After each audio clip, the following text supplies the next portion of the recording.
Welcome to the Junior Golf Podcast, a podcast dedicated to helping parents and juniors navigate through the journey of junior golf. From fitness to mental coaching, we cover it all on this podcast. Here's your host, Ro Thompson.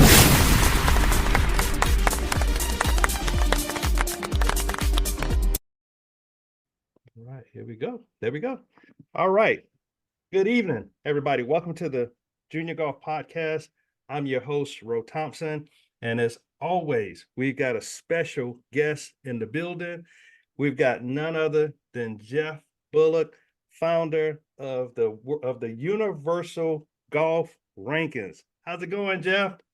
Going great, Ro. Thanks for having me on. Good. Thanks for being on, man. I've been following your Instagram posts for a couple of months, and real excited about the opportunity to get to know you and ask you a couple questions about the Universal Golf Rankings. But before we get into all the fun stuff, Jeff, give us a little background about yourself. Background. So born and raised in Colorado, still in Colorado. Grew up going to the International, if you know that PGA Tour event that ran for about 20 years. So that was a lot of fun. Castle Pines is actually getting the BMW back this year, so it'll be fun to go back and kind of run around there. So I'm going to be going to that. Lifelong golfer, played through high school. I'd say my claim to fame is I won the Colorado State Junior stroke play when I was a senior in high school, but didn't do much beyond that. But still like to play, and now I'm trying to get my kids into the game. That is awesome. And how old are your kids, Jeff? I got a 7, 5, and 2-year-old. Oh yeah, perfect time. Yeah. Yes. Yeah. That way you can just sit back and enjoy them, just mess up everything. Yeah, they're a lot of fun. Good. And Jeff, did you play in college? Did not play in college. No, I had some opportunities, but kind of went a different route and ended up just kind of getting into the business world, and now just play golf, when I can. Well, good. And what's your handicap? What's your index? I think I'm right at like a 3.9 these days. So, but it's trending up, not trending down, right? So right. If I can get 10 rounds in a year, then it's a good year. So yeah, that sounds about right. That's like me. I'm the junior golf dad, and man, I probably play maybe once or twice a month, and I never thought I'd get to the point, Jeff, where I'm okay with just playing once or twice a month, Right. Yeah, I get it. Still love going out, but it's small kid time of my life. Right. Well, listen, so let's get into the Universal Golf Rankings. How did the idea come up to go into something like that? Yeah, you were telling me beforehand you're from South Carolina. It actually originated in South Carolina. We were on a golf trip, and kind of a boys' golf trip, and it was in November of 2022. And that's right when in the professional space, there was just a lot of news around OWGR. Yes. And they had just come out and said that they were going to not rank live events. And they had just changed their formula as well. And it was right at the time, even stripping out the live issues, that Scotty Scheffler, Jon Rahm, and TUGR all came out and said that the OWGR is flawed and laughable. And so we were just sitting around dinner one time talking about this. We were at Kiowa, and we said, well, what if we started publishing our own rankings and see if it went anywhere? Because there's obviously it's in the news right now, and it's not just people, it's professionals saying that there's issues. So that's kind of how it was born. And there's a lot in between of how it actually came about, but we published our first pro rankings in February of 2023. Okay. And we just kind of went off, that's when it all started, and it all kind of snowballed really quickly. I guess I credit social media. That's kind of what was our main platform of just getting our word out. And by May, we had gotten on PGA Tour radio with Colt Knost. We had gotten on a number of different podcasts. The Living It Up guys got us on. They were one of the first people to get us on. And then again, it just sort of snowballed. You get a few tweets that go viral. We started showing how accurate our rankings were. That's kind of something that we really anchor ourselves on, is that, you know, we're unbiased, we're all inclusive. There's nothing that has any bias towards a tour or towards a player or anything. It's pure performance based. And then it probably, at least last year, it kind of culminated in October. Live Golf reached out to us and asked us if they could use our rankings for their promotions event. So they were looking for a ranking system to figure out who could qualify to their Q school. Gotcha. And so, of course, we said, yeah, you know, and we felt like that was a real big stamp of validation because, you know, there's other independent ranking systems out there that they could have chosen. And we said they felt like ours was the best one for that event. Good deal. Now, have you had much? You know, I'm sure you know, whenever you have an idea, you get it going. What's been probably your biggest challenge or biggest hurdle in developing this ranking system?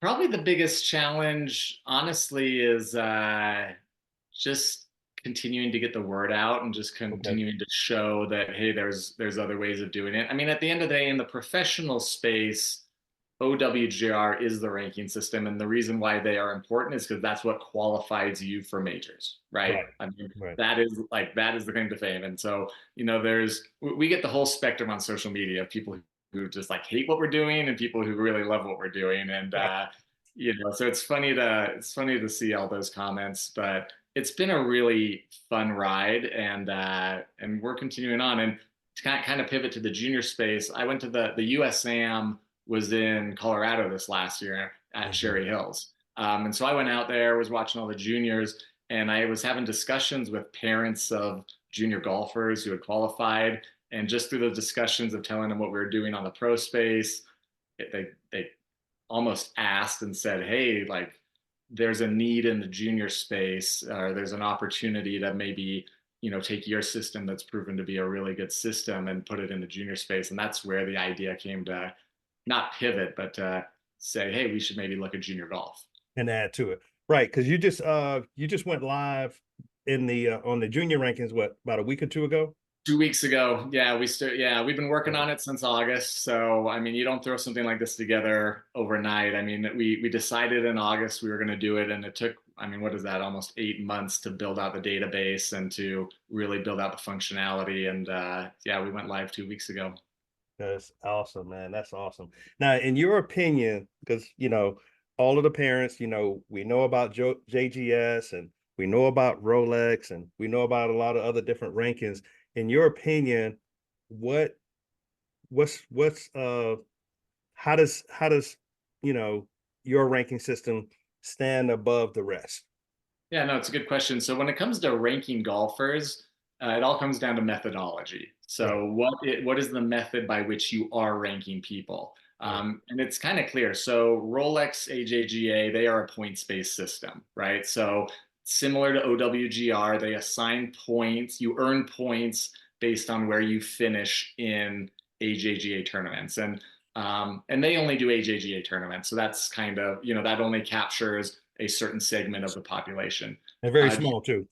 And small tours, right? Junior Golf Scoreboard, they are what we would call a multi-factor ranking system. They've got 3 different factors that are weighted differently, that they decide the weightings and they decide what's more important and not. And then their output is whatever the ranking systems is, right?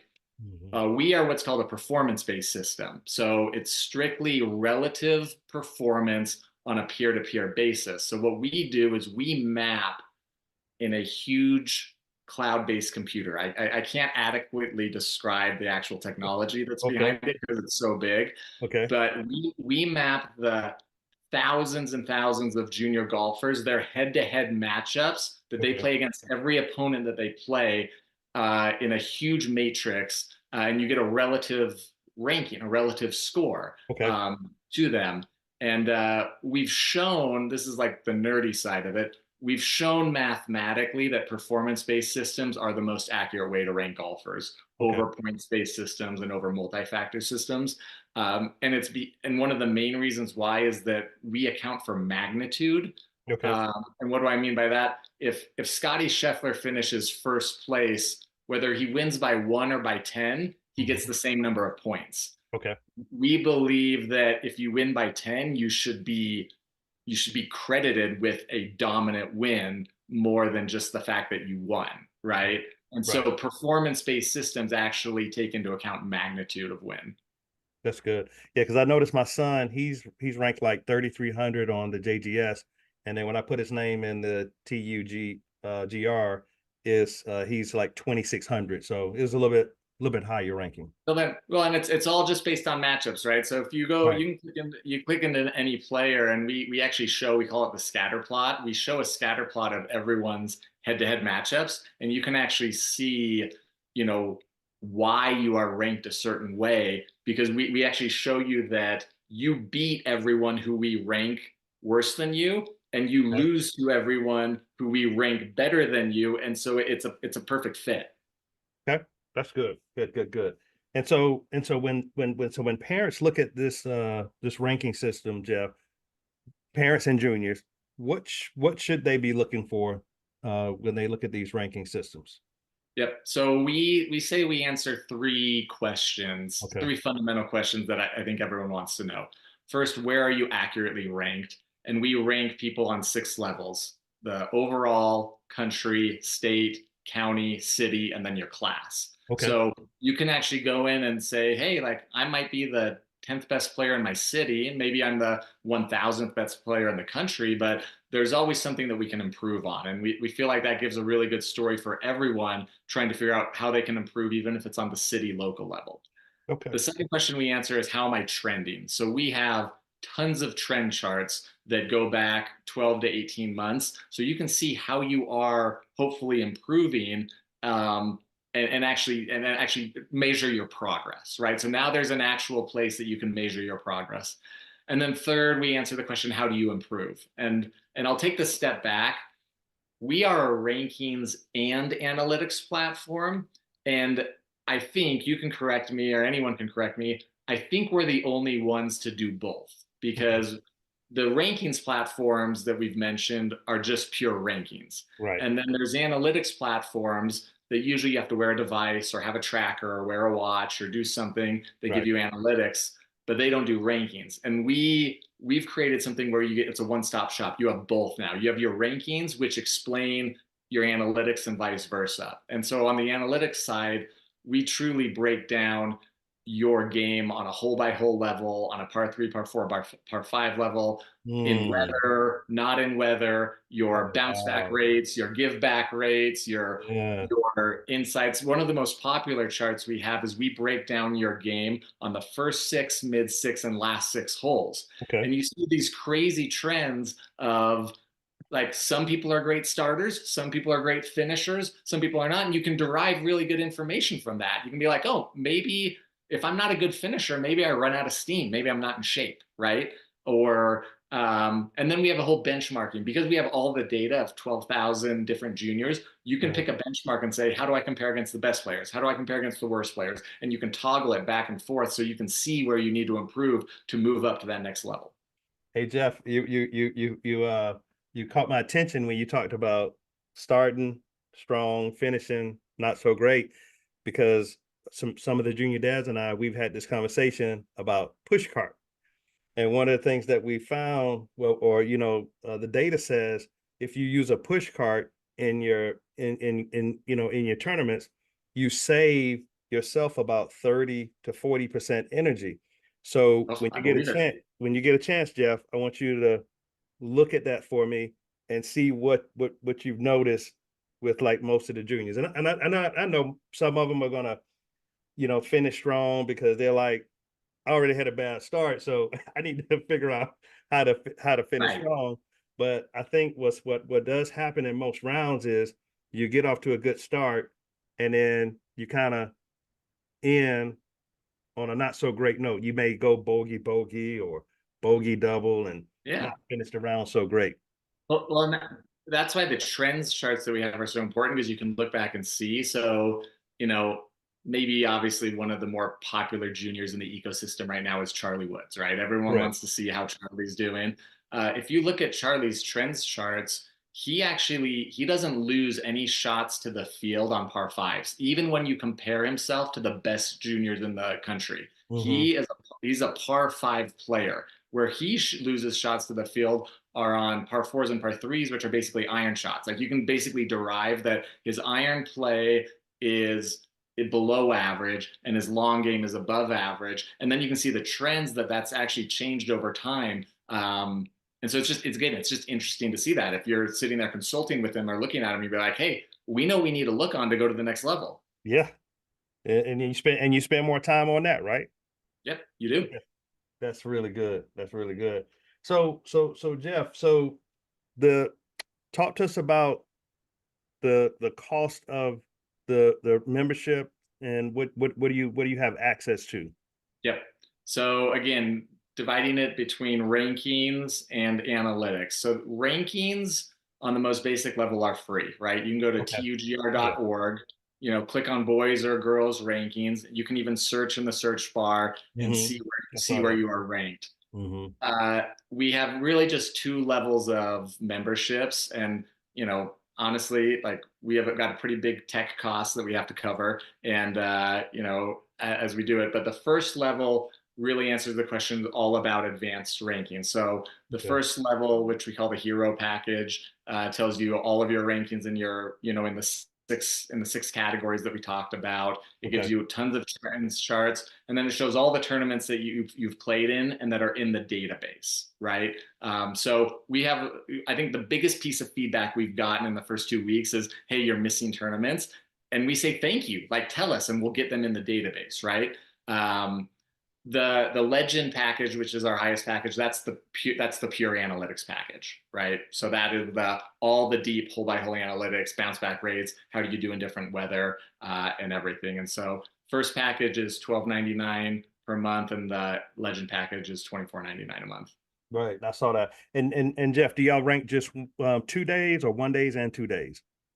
We will put in any bona fide junior tournament, whether it's a 1 day, it's a 2 day, it's a 4 day. So again, it goes back to the methodology, right? The methodology is if you're playing against golfers, we want to see how you performed against them. So if it's a US Open qualifier, if it's a US Junior qualifier, so none of the, all the USGA qualifiers are 1 day qualifiers that some ranking systems don't pull in, and you're getting great players in those, right? Strong field. Really strong fields. And so all those are getting captured. Again, we're kind of limited at this point just by how much we can do on a per week basis. Right. But in theory, if this goes how we hope it goes, like we want to input every local tournament of every local tour that exists, because we want to be the biggest database of junior golfers out there. That's good, Jeff. You kind of capture my attention. So let me ask you this: so like for right now, how do you all capture, let's say, the tournaments period? Do the tours have to send the data to you, or do you? How does that? We want to definitely build relationships with tours to do that. I mean, that'll be the easiest way to do it, especially on the local level, because again, the two places where we've found we've had some gaps is at the local level, right? Where, maybe like it just doesn't hit the map as much, but we should hit them. And then the 1 day invitationals, because you get a lot of 1 day invitationals that are not tied to tours, right? Maybe it's just a 1 day invitational run by some independent entity, right? Correct. But it might be like a pseudo state championship, right? It might be something where you do get the best players in the state playing, but it just doesn't really hit the grid anywhere. And so that's where we need to continue to build the relationships. Right now, we've got a phenomenal kind of first adopters, I guess we would say, the first adopters of our system who are sending us the gaps that we're missing right now, which is great. And that's what we want. Like, we want to be as transparent and as friendly and as everything as possible. And if you're missing a tournament, send it to us. We'll get it loaded. Okay, man, that's awesome. And so Jeff, is there anything else you would like for the juniors and the parents to know about your ranking system? I would say we have in the professional space, one of the sayings that we like to put out there is that we're the most unbiased, understandable, all-inclusive, and accurate rankings. And if you break those four down, we're unbiased because the formula is truly performance-based. Like it's not a points-based system. We're not a multi-factor system where we're saying this should be weighted more than that. It's truly, hey, like what you scored relative to your peers is what gets in. There's no bias involved.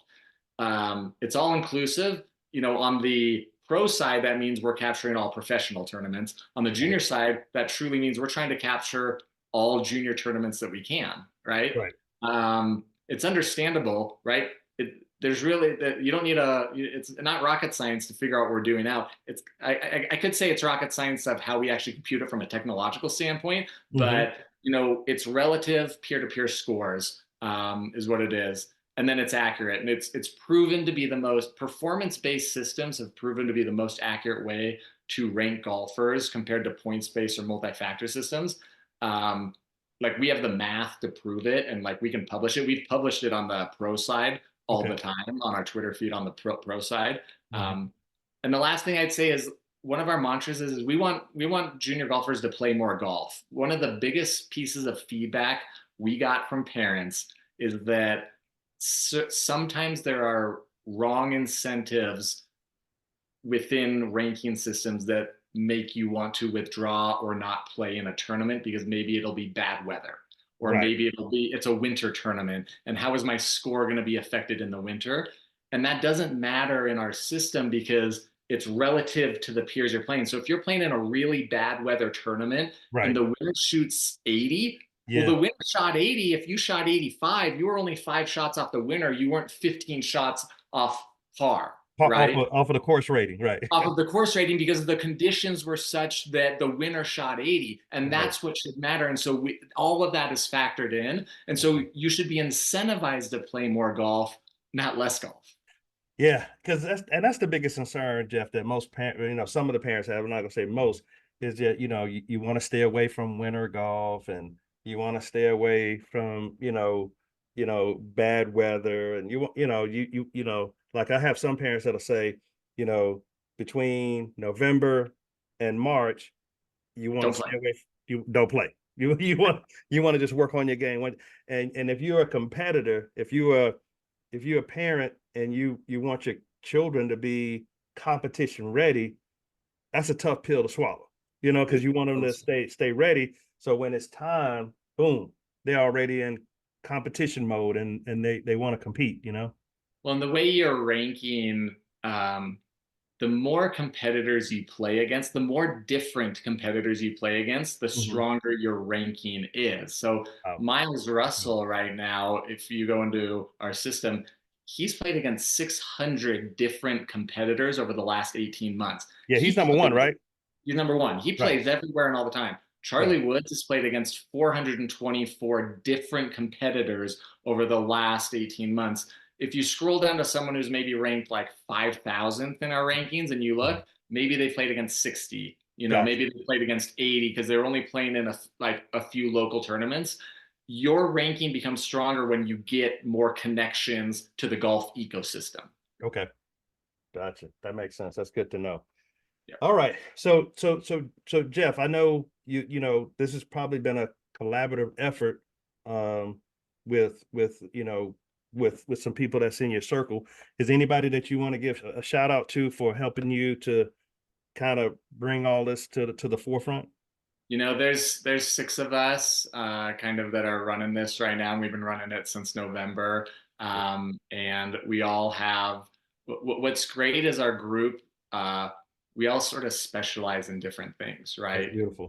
We've got our data guy who I'll put our data guy against any data guy, right? And we got our website guy who makes all the magic happen on the user experience. And then we've got seasoned executives. We got seasoned business executives that have been in business for 40, 50 years that are kind of our guiding star and everything. So we've really assembled a great team. We're all golfers. We all love golf. And we just want to we kind of want to make a splash in the junior space. We think we can, and I think so you will. so we're trying to see what's out there. So far, so good. I like it. I had a chance to get on the site today, and I saw some things. Like I said, I saw where JT was ranked 3,300 on a JGS, and he's 2,600 on the Yep. TUGR. So that's a great. That's good. It's good to see. Well, and then what I would say is the top 10 ranked golfers for both boys and girls, their analytics are open to anyone. So if you want to see Okay. if you want to see what your kid or what's available to anyone, those top that like that's quote unquote our free trial is the top 10 are always free to everyone. So click into Miles, click Okay. into Blades, click into anyone, and you can see everything that's provided for all of them and just mess around. And I invite everyone to go in and do that. And see if it's worth it, right? Yeah.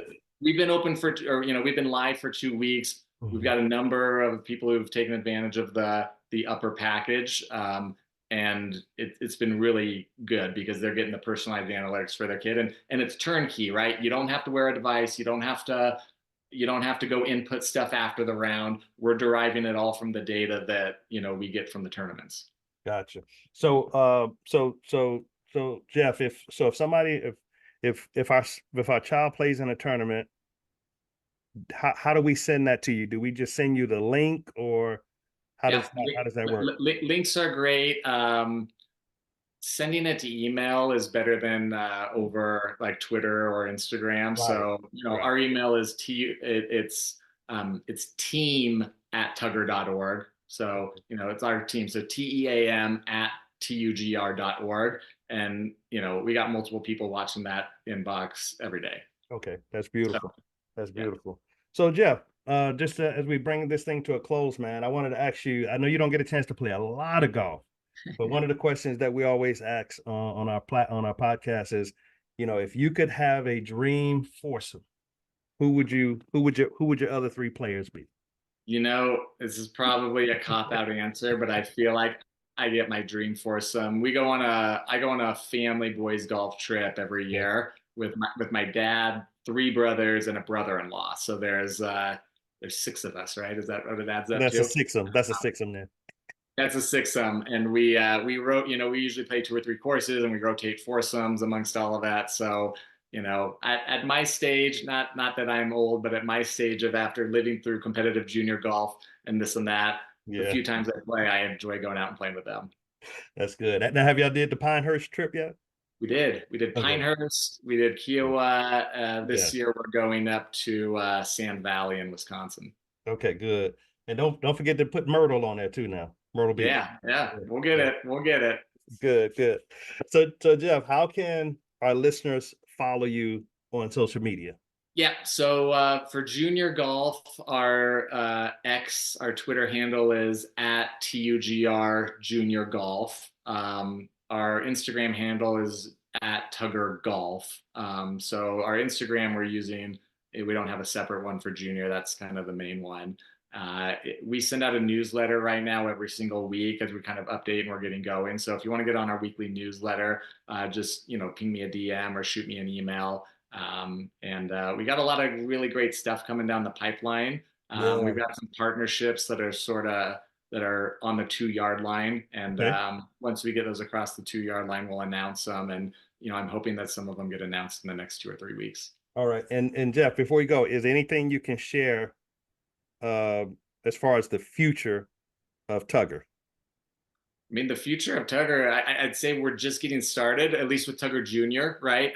We've got stuff going on both in the pro space and in the junior space. A lot of our focus right now is in the junior space. I'd say pro is sort of on autopilot, and that's just people know us there, and they know what's there, and we have some interesting opportunities going on there. The future 2024 is all about juniors, right? And so the platform we have built is, I would say, just the beginning. Like the goal is to continue to enhance the analytics, continue to enhance the offering, make it to where we want TUGR to be a household name in every junior's household. And it's a platform built for players, parents, and coaches, right? We think it's going to be a cornerstone for recruiting for college coaches in the future as they continue to see how accurate the rankings are and as they can look at the tools. So we're just starting and we're excited.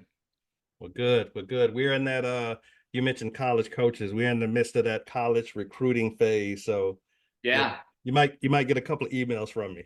Yeah, absolutely. Yeah. All right. All right. Well, listen, Jeff, thanks for, from the Junior Golf Podcast family, we want to thank you for being on tonight and blessing us. And we look forward to spending time on TUGR like we do the JGS and the Rolex rankings. Excellent. Thank you for having me on. I know we've been back and forth for a few months, and I think this was good timing. So, best of luck to your son, and look forward to. Thank you for listening to the Junior Golf Podcast. You can follow us on Facebook, YouTube, Instagram, and TikTok. We hope you enjoyed this new episode, and if you did, please leave us a review on Apple Podcasts and Spotify. Please share this episode with others who may be interested in this topic. Also, feel free to let us know what topics you'd like to see covered in future episodes. Get in touch in the comments or on any of our social media networks. See you next week for a new episode